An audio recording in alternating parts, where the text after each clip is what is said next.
think tanks. You know, this is a think tank. You have conservative and you have liberal think tanks. This is a think tank. And what is the purpose of a think tank? A think tank in and of itself is not responsible for producing services or producing goods or tangible things. What they do is that they serve as a counselor to a consultant. They consult academics and industry and come up with these great ideals for the purposes of tying together academics and industry with government. That's what think tanks like this one is doing. And first we need to define who we are, find out who we are, look at the examples around us, and find out what our identity is as a think tank.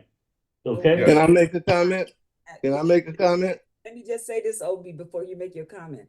Lawanza, that you have finally come to the place that we've been trying to get to all evening. And Yes. that is, we are a think tank. Yes. We are strategically putting together the strategy that we want to employ to move our people forward politically and economically. Here. And before Obi makes his statement, I just want to welcome to the show my sister-in-law, Dr. Morris, Sheila Morris, who has been listening in now and hopefully will make a statement or a comment about what she's heard. Go on, Obi. You want me to let her speak first, or it's okay? You go on and then let her. Okay. One of the solutions that I propose for today, and I think you all heard me say, out of the mouth comes life or death, and the most powerful thing in the world is the tongue. While you're structuring or trying to structure, when we leave this room, my concept is let's change the meaning, and it's not of every word, and especially affirmative action, because the Supreme Court has done that for us. So the meaning has already been changed. So you and I change the meaning that makes it positive for me and my kid, that you're not there as a set aside, you're there to teach the white folks or green folks and learn so that they'll know who they are, who we are, and we'll know who they are so we can come back to our They can community teach themselves. They're doing pretty good all by themselves. and make this community, make our community a better word. And like I There you mentioned go. earlier, I don't say they, I try to stay away from that word they because it's about me and you. So let's walk, Yes, when we sir. walk out of this room today, let's all see if we can agree on changing the meaning of some of the words that are negative. Wherever we are, we start saying that, whether you're in the church or with your lawyers, et cetera, et cetera. Let's change the meaning of affirmative action. But you know, I just want to make this one Because quick comment. we are the I just, people. We're the I just government. want to make this one quick comment. You know, they say that the number one killer of black people, and I've seen it since I moved on the South Side 10 months ago, is the food that we eat. Over here in Grand Crossing area where I live at, I've been to slews of restaurants. The food is terrible. It's not edible. It's not nutritious. I can't do limbs. It's nothing but garbage over there. And across the street, they don't sell you nothing but sugar over there in Brown Sugar, factory over there. You know what? And that's any. So what have our children eaten? When I was a kid, I'm 3 years old. I'll be 64 in August. And when I was a kid back in the 60s, when I went to school, they had breakfast for us when we got there because the Panthers were involved with doing this sort of thing as I was a kid. Okay. And so let me tell you something. Uh, if that's any indication, we as black people are eating a Western diet. I'm a chemist by profession, and I worked with the health for children. What we need to do is be feeding at the very beginning our little ones those nutritional foodstuffs that are staples to the black diet. If you go over there in Africa, depending on where you are, they grow certain kind of food. There needs to be some sort of commerce going, international commerce between African Americans and our brothers over there in the continent, where they can grow and bring food over here for our little ones to eat. There's money to do that, because what did I just get through saying to you? I said that we spend thousands of millions of trillions of dollars in revenue to buy stuff here in this country. We need to be having some control of that money in the government coffers and have them buy food over there from Africa to feed our little ones at a minimum in these schools. Chicago Board of Education, they got hundreds of millions of dollars to spend, and so we need to woo them to have a relationship with buy food over there from Africa to feed these kids over here, and just at the bare minimum, just so our kids can have a meal, you know. So And that's what you bring to the table. So oh yeah, so no question about it. look to you to show us how we can become advocates for that strategy. We have African brothers and sisters who have stores. I buy from their stores, and they buy stuff over there at a very small level. But to have a relationship with the Board of Education or the county or something like that, or the state, and get them to spend money purchasing stuff from them Africans over there and bringing it on. And you know what that does? It creates a bureaucracy. It creates a Okay. bureaucracy where you have black people who know about commerce and economics and sales. I don't know what that's called, and it creates and you can go to college and learn this sort of thing That's what we for our need. young ones. Okay. Let's go to Sandra. Sandra, make your statement in reference to your past experience with the U.S. government, and tell us what skill set you bring to the I'll table be right back. for Give our me some group. tea. What do you tell you what skill set I bring to the group? But what, you know, so we can move our group ahead politically and economically. Well, one of my things again is first, many of it is organizational design. Secondly, I was a member of management, and I sit at the decision maker table. I am civil rights. I'm the one that advised the directors and everybody in that facility, if not only in sometime the entire agency, because I worked at a headquarters level for DOD. But again, one of the things many of your people who come on your panel are not familiar with the federal government and how it works at all. I mean, that they are really, really misled about how the federal government works, as they are too about how things work here at the state of Illinois. And But that's I'm the not. crazy thing. And that's the crazy thing, because most, be it your municipality or be it your state level or your county level, their federal level, there's some real similarities there, because Right. that's how come they can transition from one place to the other. However, what happens when you're talking about compliance and civil rights and the judiciary side of the federal government, because you got to always remember there are three parts of the government. Right. I think people forget that, and they don't understand what each part should do as it relates to them, and what they can and cannot do That's as it what we relates to need them. from you. That's what we need from you. That's the part that usually kind of annoys me a little bit, because you have these other people out here who are working, and they're telling the community at large, as congressman, I'm going to do blah blah blah blah blah. And no, you can't. You don't have that authority. That is not your responsibility, nor do you have the authority. And it's at that point where, again, similar to what Lawanza was saying, when someone comes up as you want to start this, you call yourselves a think tank, which is good. I like that little terminology. But again, it's a conduit. Even a think tank is a conduit for change. Yes. Right. And what you're talking about here is change. They're going to introduce a form of change. Right. Now, that change has to be doable. Yes. It doesn't mean because it's doable that's going to be received. Yes. That's the other part of this. You got to understand this, because again, you can get together and do it. So you have to have some power, some kind of authority, some kind of way to persuade them to do what it is you're requesting be done. Right. And with that comes, again, with your knowing your rights, knowing their limitations, knowing your limitations, and ensuring everybody has the appropriate expectation. I like that. And okay, I got that comes again with the knowledge and knowing again what we can do and what we can't Lawanza was talking about again. He talking about the food, how bad it is wherever he lives now, and then he mentioned the word about the Chamber of Commerce. There is a Chamber of Commerce in all of these wards. I don't know if you all are aware of that. I am aware because I did city politics, so I can tell I'm you. aware. And then we have the Chicago Chamber of Commerce. I'm aware of it. So therefore, if he wants to address the I guess you call it, they call it the supermarket, what do they call it, because it's not there, Food desert. the desert, the food desert, they got another term for it. I heard them say it the other day, that this has been a long-term problem. Right. What he's talking about has been going on for 30 years.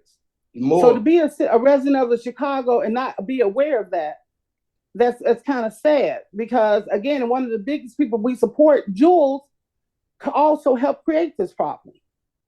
I mean, Jewel has pulled out of so many communities, and then some of the communities that they sit in, their prices are easily 30 to 40% more than what they are at the average price, or even as you based by income. Yeah, I live here in the Gold Coast. Yes, our prices cost a little bit more than Roosevelt. The jewels that's on Roosevelt, theirs might cost a little bit more than, I'm trying to think of a jewels where they're not just ripping people off. I can't think of one, because as you get further south in the Black community, the prices go up. But go up to 4300 North Broadway.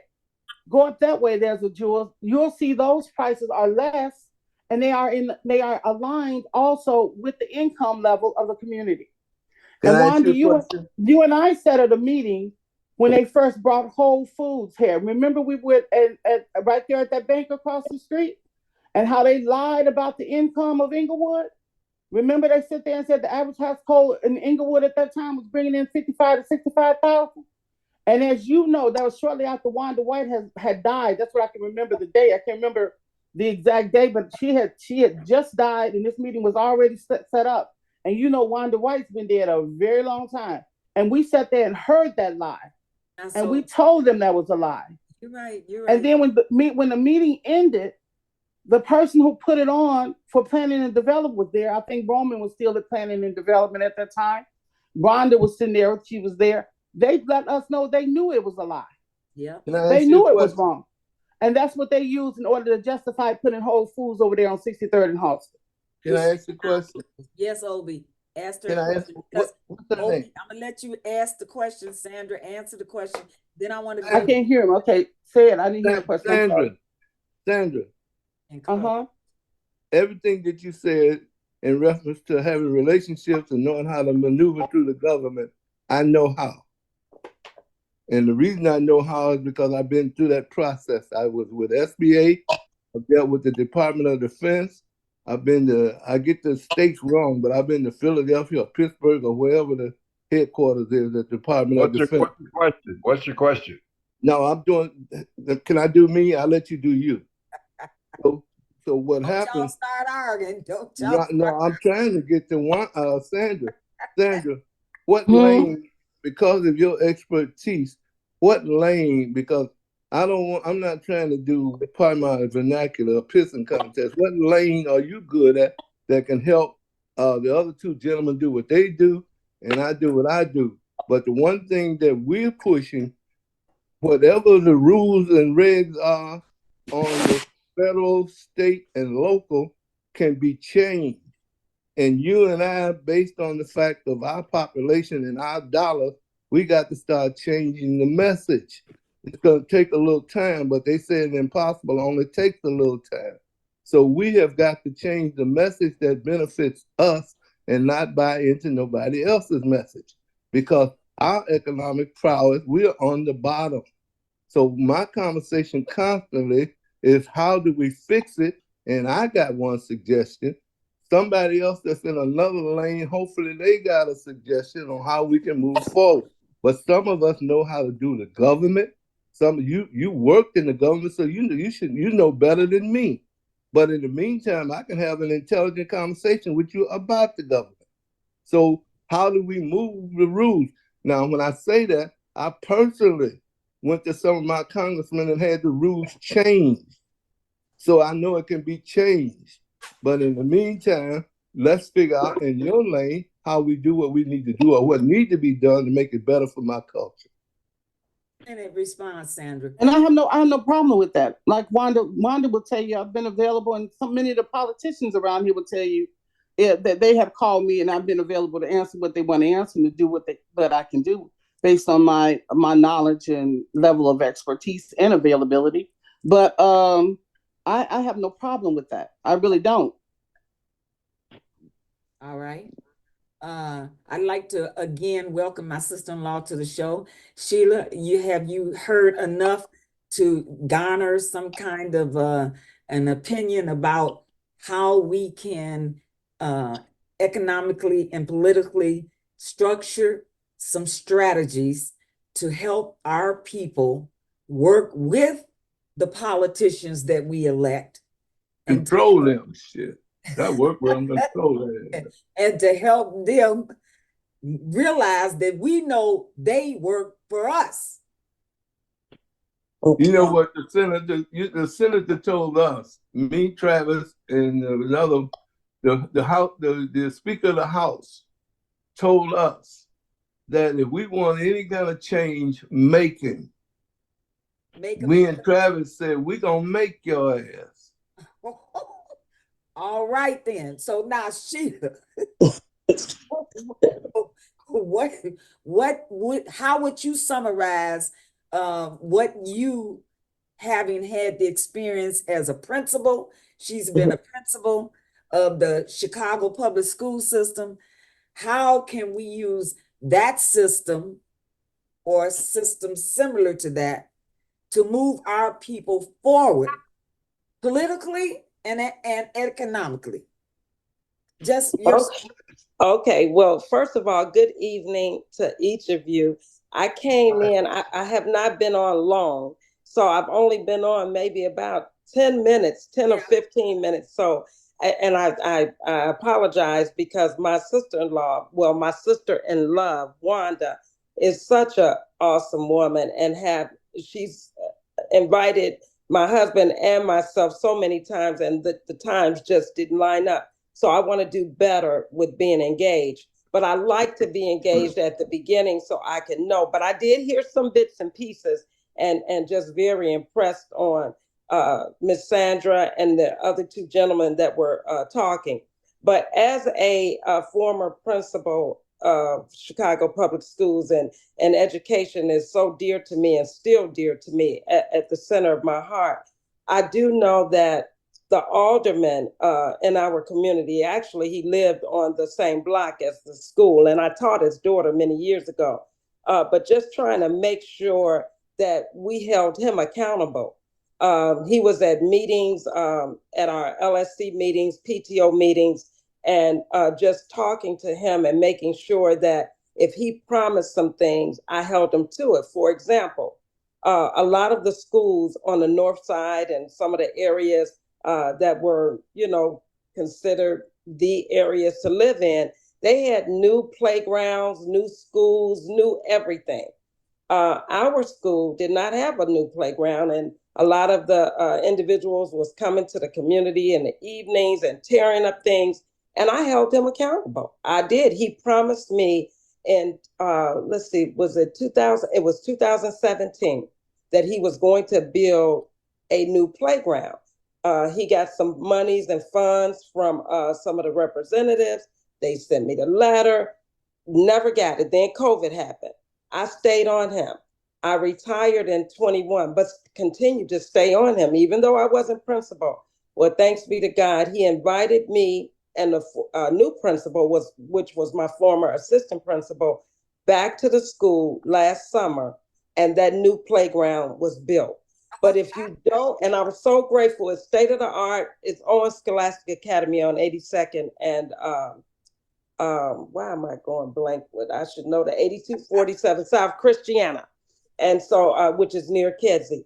And so the playground is awesome. It was so wonderful. But if you don't stay on them, hold them accountable to all of these promises when they are running, and it's hard sometimes, but I start in the community with those that you can touch, and then just really pushing on to them and making sure that they fight for us, which they promised to do. So that's just one sample. I hope that answered your question. Can I ask a question? Can I ask her a question? Absolutely. Sure. Oh, okay. What's your name? Sheila Morris. Miss Morris. This is my position as the follow the money from A to Z person. Okay. I don't want my children to have to leave their community, get on a bus, take my money, and go to another community and get a good education. We got to figure out how to change that strategy, and the way we change it is to keep talking about it and bulk and fighting it. We were at Dunbar School here a couple of weeks ago. They got room for 3,000 something children, and they only got 360. And we asked them the question, what makes you think they might not come and close this school? But some of the people who think they want their children to get a better education, they send them to some other neighborhood up north. No, my children should be able to stay just like their children. So you and I got to have a fight on what it means for us to have our percentages. Okay, our education system. And I totally agree. And what's your name, sir? My name is Obi Wordlaw. Odie Wordlaw? Obi, O-B-I-E. O-B-I-E, Obi. So, Obi, you are absolutely right. And let me just tell you this. Although I retired from Chicago Public Schools, I still have a desire to continue to make a difference with my fellow peers, with those that are still in education. So I began my own company last year. I just made a year, and it's AT Educational Consultant, and ATFT, I'm sorry. And so what I'm trying to provide is professional development that is going to make each individual a beekeeper. And that means that you are a leader and you're making other leaders amongst yourselves, with beginning with administration, teachers, parents. You cannot be successful without our parents. And my drive and goal as a principal was to keep my parents involved. And when they don't understand, we teach them. Amen. I inform my teachers, who are also my partners, because you can't do anything without us all working together. I was a hands-on principal, which I got in the trenches with them. I didn't just say, do as I say. I said, do as I do. And we worked together. But I told them that the parents and the students are our customers, and we have to train our parents. So to answer your question, yes, we have to train the parents to assist us. We have to make sure that the teachers, when they're explaining to the parents, they use layman's terms. You cannot use all the educational terms with parents that may not know what we're talking about. If we're telling them we want their children to learn phonics and all, we have to break it down and tell them what phonics is. That is the beginning of letters, the making of sounds. So it's very important to me that all schools in Chicago and all communities are doing well, but we have to train the parents and we have to work with our teachers to let them know that the parents and the children are our customers. So we have to have a stick. What is your school? What is your school? I'm sorry, I can't hear you. What is your school? What was the school that I was at? You started your own school. What's the name of your school? No, I didn't start my own school. I started my own business to provide professional development, like to teach principals. How did that work? Oh, so what I do is I solicit my peers, first of all. That's what I was working on as I was calling you guys, sending my flyer and my emails to my fellow peers in Chicago, as well as where I moved. We relocated to Tennessee so I could pour into my grandchildren and teach them. But my company is administrators, teachers, former teachers. I'm sorry, I'm getting lost for words. ATFT is administrators, teachers, and future teachers consultants. So individuals that think they want to become a teacher, I'm training them through a boot camp. So juniors and seniors in high schools. Okay, I want to unite you with some other people, but thank you. See, that's what we're talking about. You, that lane you're in, let's help you perpetuate that. But I want to help us. 360 of us got lanes that we all need to be working together to make it better for our community. So Absolutely. so I appreciate you. So let's keep moving on that situation. But I don't want my kids to have to go to another neighborhood, because follow the money, which is my slogan. Yes. Means that every dollar that I make to send my kids to school, she sends them to another neighborhood that they're spending their money with. That's right. And you are right. And I have every email for every principal in Chicago. I don't know every principal in Chicago, but I am sending out emails and my flyers so that they can try to get to know me and trust me to come in and work with them. Okay, well, we're changing the meaning of my hat goes off to you, Sheila. Let me make this last statement. I'm going to make this last statement. I ain't going to say nothing else. We're changing the meaning of affirmative action. Means that our children are going to school to teach and learn, and not because of a special set aside. And based on the population of the Black community throughout the diaspora, especially throughout the United States, if we're 13%, then 13 of us should be in that room and not just one as a token. That's so right. We're changing the meaning. I love it. Sister Sheila, my hat goes off to you. I really, really, love the direction that you are so passionate about. That is so amazing to me, to say the least. Growing up, when you spoke about phonics, and I remember, being in a school that actually is not in existence at the moment. It was called Susan B. Anthony. And those that know who Susan B. Anthony was, it was monumental for me to attend that school at the moment. I actually am in this community now with the bowling alley that's down the street, and trying to revive it. That I think all the 52 schools in the city actually participate at this bowling alley on Torrance to have a small bowling league in the summer. It's very amazing. It's very amazing to me to see that in this community that I grew up in. I grew up on 99th and Hoxie. And so I actually went to that school that was right down the street from me. And I actually What's the name of the school? What's the name of it? Susan B. you Anthony. Said that, Susan B. Anthony. Okay, because I grew up not far from there on Paxton, 91st in Paxton, and I went to Warren Elementary. Okay. So I say this because the fact of growing up, the fundamental ideas that we as a culture continue to miss, that we never needed a scholarship or some type of degree, right, to actually be sitting in some of the actual official capacities that some people actually sit in now, right? You have a lot of uneducated people. I'm not going to put an actual color to it, but we have a lot of uneducated people who actually have succeeded in their own space with businesses, right, without any type of actual education, right?